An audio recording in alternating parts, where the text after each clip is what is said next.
Hey everyone, this is Deepika, your verbal reasoning expert for GMAT exam. If you are planning to take GMAT this year, chances are you must be overwhelmed with a lot of questions like how should I even begin? What are the syllabus? What are the important topics or high scoring weightage topics in this particular syllabus? How should you even register? How should you book the test at home? Or go to the test center, etc., etc. So in this video, I'm going to simplify the entire GMAT journey, especially for a beginner. And by the end of this video, you will know exactly what to do next or how exactly to start your GMAT preparation. So let's go. Now, before we start, we need to understand that GMAT is a reasoning test which loves to put smartest people under pressure, under uncomfortable situations. So, if you're someone who have been good in studies but suddenly feeling weak and confused while preparing for this GMAT exam, don't worry, almost everyone is going through that. Okay. Now, let us understand. See the section. There are three sections: right? Data insights, verbal reasoning, quantitative reasoning, and in total, you get 45 minutes for each section. Now, we need to understand that you can get these sections in any order, not necessarily, I'll just choose the pen, not necessarily in this order. Like, first one can be verbal, and that is something you can choose. So, you will be asked something like this: verbal, DI, or quant, DI or verbal, or maybe DI, quant, verbal. There will be like options, and you can whichever you select in that order, you're going to get your exam. If we start with data insights, these are the topics: table analysis, two-part analysis, graphical interpretation, multi-source reasoning, and you can get all these types of question equal weightage, right? Equal weightage. So you'll have to prepare everything. This particular section is not that difficult. Yes, it's different from other two sections, but generally it takes lesser time for someone to like get comfortable. Now coming to verbal and quant, which takes maximum time for a student to improve. In verbal section, which is my forte, for which I can help you, critical reasoning and reading comprehension, both the topics will be the weightage for both the topics will be 50%, total 23 questions. So you can maybe expect something like 11 each, 11 12 each, I mean something in that range. And see, we need to understand verbal section that reading the question is one thing, and then comprehending a particular passage, comprehending a particular critical reasoning paragraph is entirely different thing. Comprehension requires active reading. Most of us who do not read regularly or maybe on daily basis, if we do not give 1 hour to diverse topics, chances are we will face problems in this particular section, no matter how many trick strategies we learn. And third is quantitative reasoning, algebra, arithmetic, there are word problems, ratio, proportion, like all these topics, but there is no geometry. Yes, you heard that right. There is no geometry, and that is a great thing if you have found geometry difficult during your school or college days. Right, so 45 minutes each, that means the entire duration for the exam is 2 hour 15 minutes plus 10-minute break. I'll just tell you because a lot of students are confused when it comes to break. See, you only get one 10-minute break for the entire exam. One exam, one break. Now, this break is up to 10 minutes. That means, say you went out to washroom or to drink water, whatever, and you came back in 5 minutes. Now your break is over. You can't take the rest for 5 minutes later after the second section ends. No. So you can take that optional break either after your first section ends. Let's assume you have chosen verbal first, right? You have this window to take that 10-minute break. If you didn't take it here, you finish data insights, you can take it here. And of course, if you didn't take it here, maybe just for 5 minutes, then quant section and the like exam will get over. And then of course you can go home, right? Preferably if you're going to the test center, right? So a little bit of everything. So all these topics are equally important. Having said that, some topics are far more difficult than other topics in terms of preparedness level, and I always recommend that whenever you start preparing for this exam, take a diagnostic test, right? Take a test to understand where do you stand, like when should you start. A lot of students say my friend has prepared in like 3 months and scored something in the range of 705 or something like it. I think everyone is different. If your friend took 3 months, you may finish that in 2 months. You may take 4 to 5 months, isn't it? So understand where do you stand, start in a very simple manner. There are only 2 to 3 things you have to do to score really well, and not a lot of things. So do not hoard a lot of material, do not watch a lot of YouTube videos, especially when it comes to strategy videos. And especially when you're watching a certain video, it has to give you something concrete. For example, here, if you're a beginner, you're getting to know the syllabus. If you're not a beginner, you need to watch those videos where questions are being solved. You can solve the questions rather than just trying to learn new tricks, new strategies. Right? That generally doesn't work with difficult questions. Strategies may help you to understand easier questions. So if you're a beginner, yes, definitely go ahead with that. But if you're someone who is not a beginner, do not at all, I would say, watch any strategy videos. Now let us move to, right, the scoring part. Now in GMAT, as you know, the algorithm, or how to say, like the scoring pattern is adaptive, right? If your first 7 to 8 questions, everything you got correct, the next set of 7 to 8 questions will be difficult, and so on and so forth. So it's very important for you to get your answer as many correct as possible, especially in the start. Your score ranges from 205 to 805, right? And GMAT fees is USD $300. Of course, whenever you're going to book the test date, please check on official website also, because there will be slight changes. So verify of $10, or when it comes to rupees, it can be 100, 200 rupees minus or plus. So make sure you check this on the official website and then book your test date. So USD 300 for online, and if you're going to a test center, it is lesser. I always tell my students to go for the test center and do not take it online at home, because some colleges prefer test center scores only. Right. Where do you book your test? Where do you register for it? MBA.com is the website. You need to book slot at least. Ideally, I've seen 1 week before, but yes, if the slot is available, you can book 24 hours before as well, online or test center, whatever you prefer. Ideally, this is something I will recommend. Within a year, you can take this exam up to 5 times, right? And of course, if you've taken the test recently, you're not satisfied with your score, you want to retake it, you have to wait for at least 2 weeks, for 15 to 16 days, and then you can book another slot, right, within a gap of 15 or 16 days.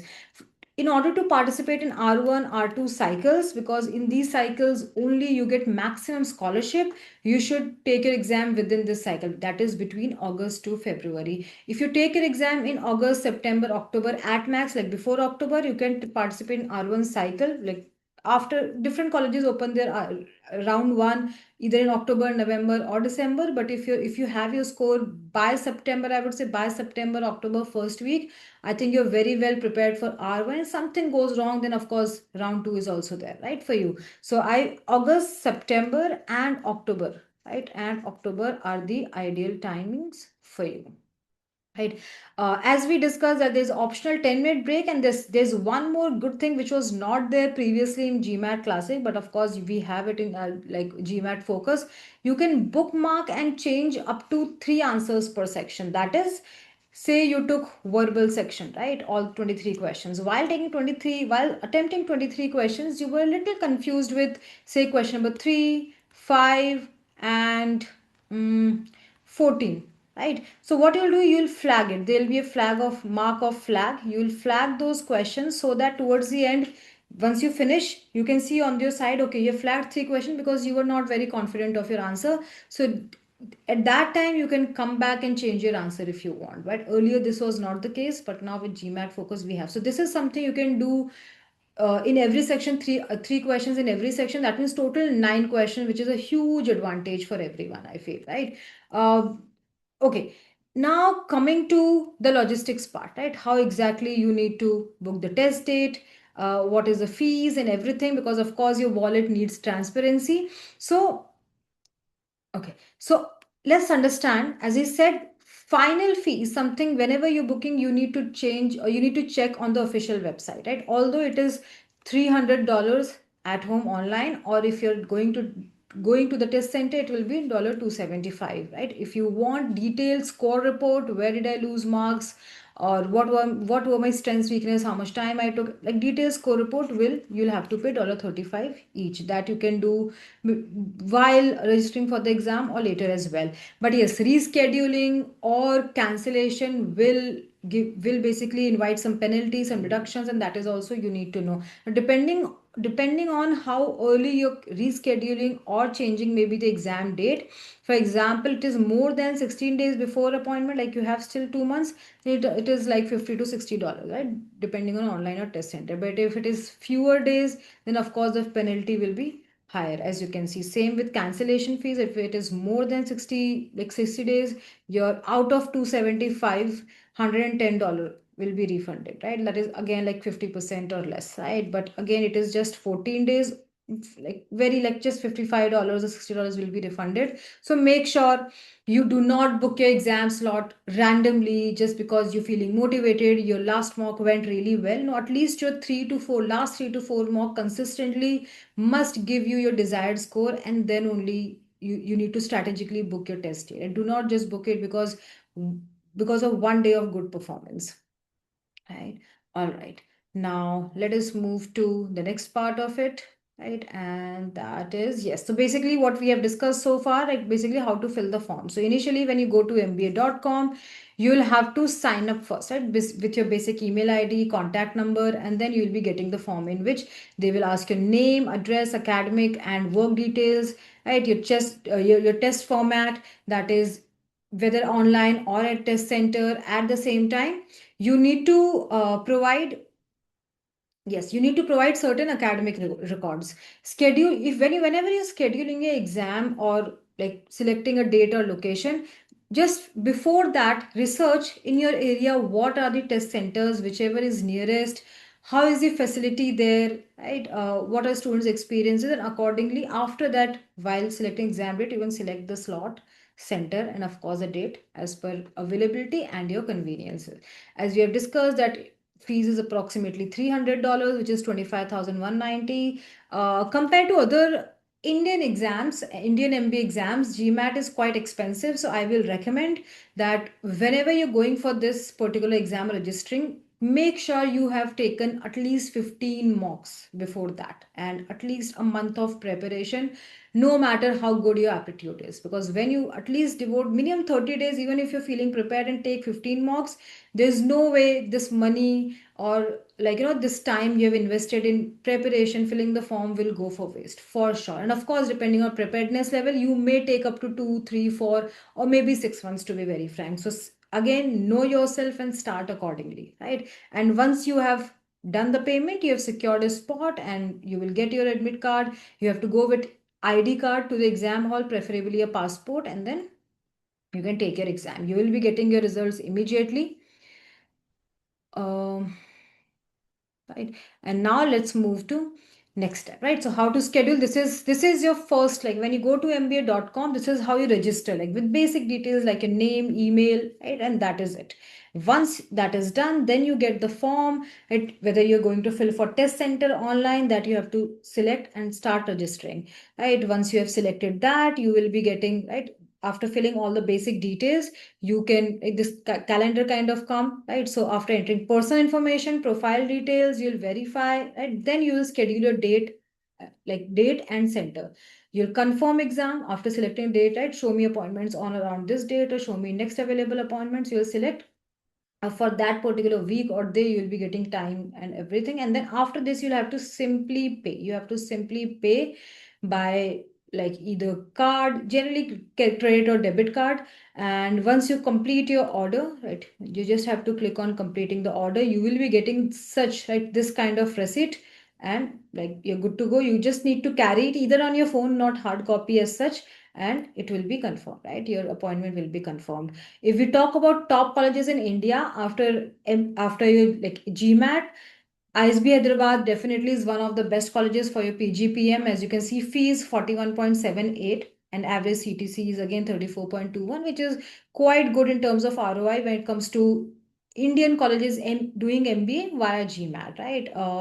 Then after a lot of IIMs, I'm ABC, XLI Jamshedpur, SPJ, IIM Indore also accept your GMAT score. You can see the fees and average CTC. But if you're someone who's looking for scholarship with higher chances, depending on your score, of course, and profile, higher chances are that you will get that scholarship in colleges outside India. In that case, you have to first focus on your higher score, making a good profile. And then depending on your score, you can target these top 20 colleges like Harvard Business School, sorry, Harvard Business School, UPenn, like Wharton, Stanford, NCERT. If you have a lot of work experience, GMAT is ideal for you, especially colleges like NCERT, MIT, Stanford, Wharton definitely prefer students with some work experience. Otherwise, you need to have a very good profile or a very high score. Cutoff you can see for Harvard is 730, Wharton it is 732, NCERT is 708.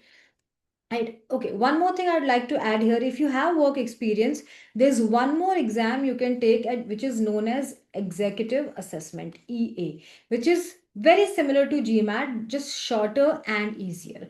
It is mainly for people who have work experience. Not for GMAT, I think 2 or 3 years of work experience is enough. But for EA, you need to have at least 10 to 15 years of experience, especially if you're going to do this GMBA program via NCR. This is also one of the programs you can look into if you have less time, you have not prepared for exam for quite a long time, and you need to uh, change your field. You need to do MBA from good colleges, but you cannot study a lot. Then executive assessment can be an option for you. Yeah, now coming to the colleges, we have seen the cutoff and now we'll talk about the fees. The fees is quite high, but if your score is really good and your profile is really good, you can actually, it can get scholarship. So as you can see, the fees as well as average CTC, the packages of placements are not guaranteed. There'll be some placement fairs. You can participate in that and increase your chances to get placed. The placement scenario is definitely not guaranteed in most of the MBA colleges because ultimately it does not depend on the brand the colleges you're associated to. Depends more on you, how much you have learned, how much you have upskilled yourself there, and if you're really useful for that particular organization, right? If you join there, it will be a good collaboration. So all those things you need to take part of. Now, if you're serious about GMAT exam, if you're planning to take it this year, and if you're looking for a structured plan, I have something for you. My latest GMAT batch is open, in which we are going to focus on strategy, concepts, practice classes, test taking skills, mocks, regular doubt solving, etc. I'll give you a clear roadmap, regular mentorship, doubt support, preparation process, and of course, regular live classes on how to exactly solve every question in lesser time and that too correctly. Now, if this sounds something like you need, especially this year, check out the details in the description, and there are few details, few offerings which I'll be telling you now. Right, so basically in this particular full course we are going to cover 25 hours of intensive live classes. It will be 25 to 30 hours actually, but 25 hours is minimum to complete everything. You will be getting official guide and other study material in PDF format, 500 plus questions to practice. There will be in-house study material as well as official guide.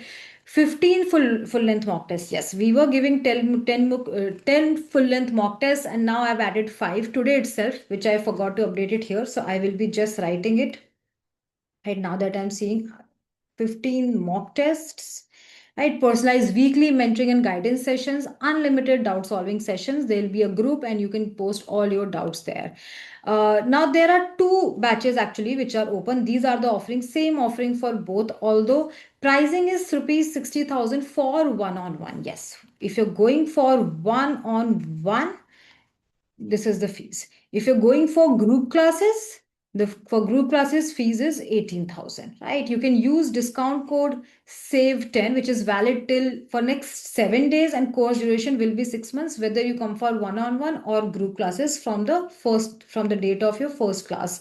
For more details, as I said, or to WhatsApp me directly or to join the WhatsApp group, you can find all the links there, all the contact details in the description below, through which you can contact and show your interest for the preparation level. And if this video helped you clear your confusion, do not forget to like, share, and subscribe. And let me know your target GMAT score. What are the questions? What are the confusions you're going through in your preparation? And see you in the next one.